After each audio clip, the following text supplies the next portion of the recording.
Welcome to Jazz After Dark, everybody. How you doing out there? This is kind of going to be a little different because it's the holidays, and I understand that everybody's got things going on. So I thought I'd actually put together a list of things that you probably don't know about me. And there you go. Maybe you get to know me a little bit while you're sitting around with family. They go, "Who is this guy you watch on YouTube, man? What is it?" You can tell them a little something about me.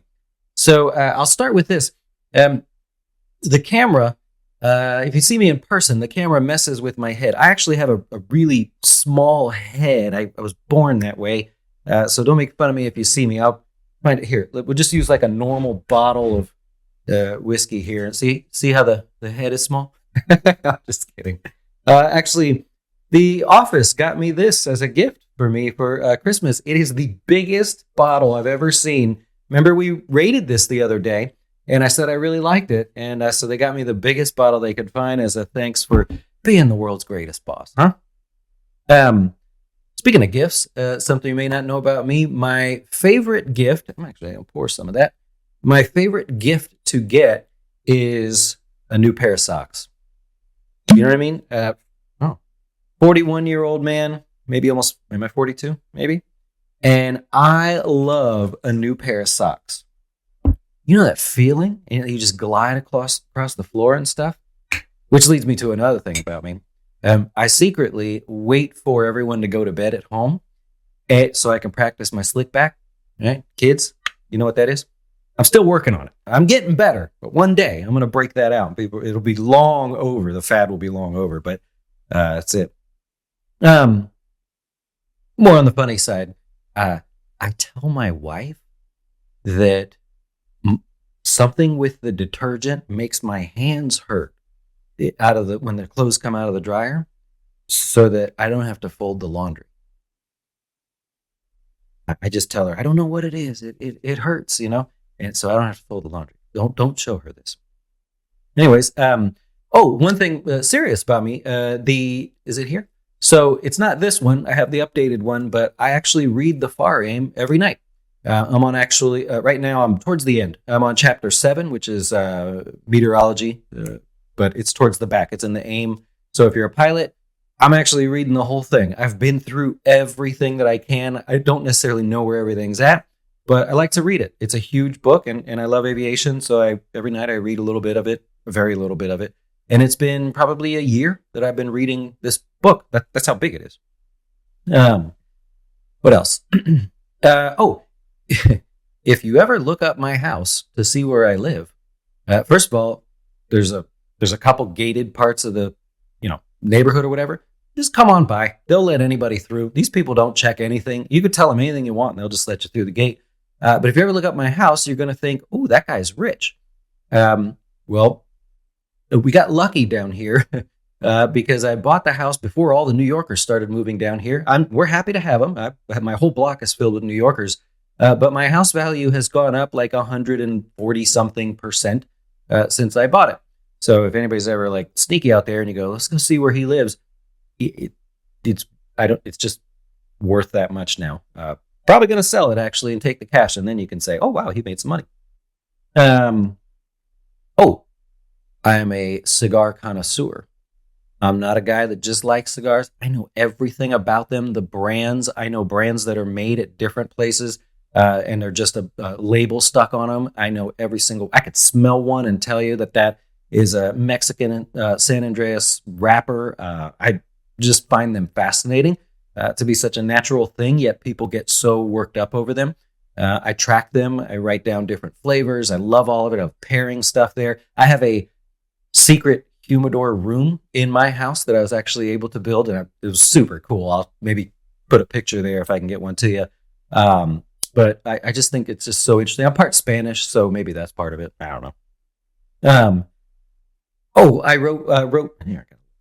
I wrote a couple down. So kind of a funny thing. I don't know if you guys know Car Gurus, the website.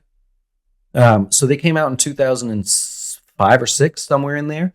And ever since then, about once a week, I will go on there and look at the pricing of Bentley Continental GTs. Naturally, they've gotten older over the years, and I just track all of them.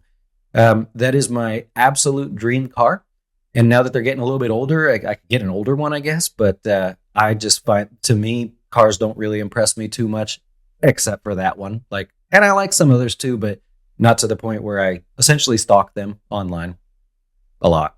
So, yeah, I'm waiting for a time where the prices are undervalued, right? So where people that maybe shouldn't have bought them paid a lot of money for them, and I can swoop in and get a deal.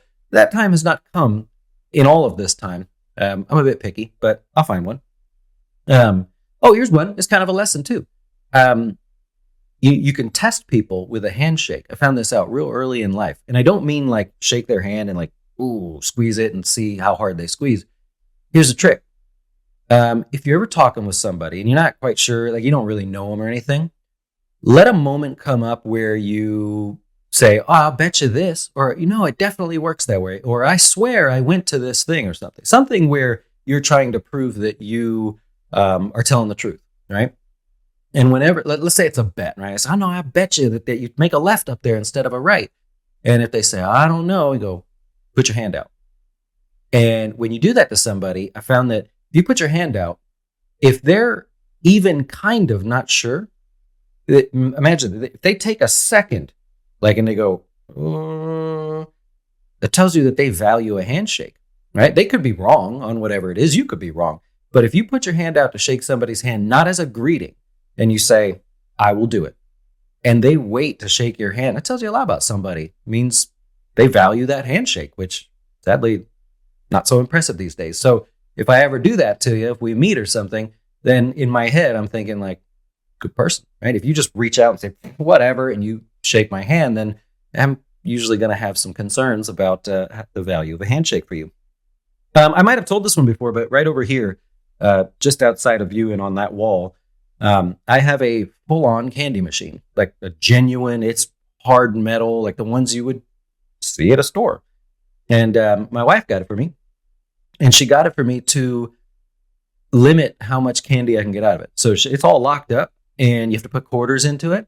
And so she tells me how many quarters I can have, and she'll put a little couple of them on top, and she kind of monitors that so that I don't have too much candy. Mike, if you're watching, that one's for you, but so that's always kind of funny there. Um, on a serious note, I could inflict any amount of damage, or at least try, to someone that chews with their mouth open. You know what I mean? But I'm not even going to sample. It makes me weird just doing it. Yeah, that's one thing that if you ever see a financial advisor in Florida is getting put in jail for running somebody over for chewing with their mouth open, you just Dustin. That's him. It's got to be. It's the one thing that really bothers me, and I don't mean in a joking way. Like, really, really gets me there. A couple other things. Let's see. I but as opposed to Eric, I find like really edgy and offensive jokes really funny. I don't know why, but I like to hear them. I have a bunch in my head at all times. I've got at least a dozen jokes I could spit out that would likely, get someone canceled or, whatever. I just think it's fun. You know what I mean? It's the more on the edge or over the line it is, I just find that funny. I like to buy magic tricks. I don't do it often, but actually just bought one the other day. Teaches you how to do it. I just think it's fun. It's one of those things you never know when you're going to want to show a cool magic trick with deck of cards or something. So I've probably got maybe 4 really good magic tricks that aren't well known. But I'm on a mailing list and it's like $10 and you get a little thing. So I do that. And the last thing I guess I'll mention is more on the finance topic. I have this fear, and this is genuine. I have this fear that the more you make, of course, the more you're like, it's only $1 and you get something. Or leave the light on. You don't think about it because you make more money now. Or as you age, you save your money and you earn more money and all of that. Well, I have this fear that if you're not respectful to one single dollar, that somehow the world will come at you and they will take all your dollars. You ever see that with people? So it's really weird. But when I notice things like I'll go in and out of the house a couple times. Well, I'll just leave the garage door open the whole time.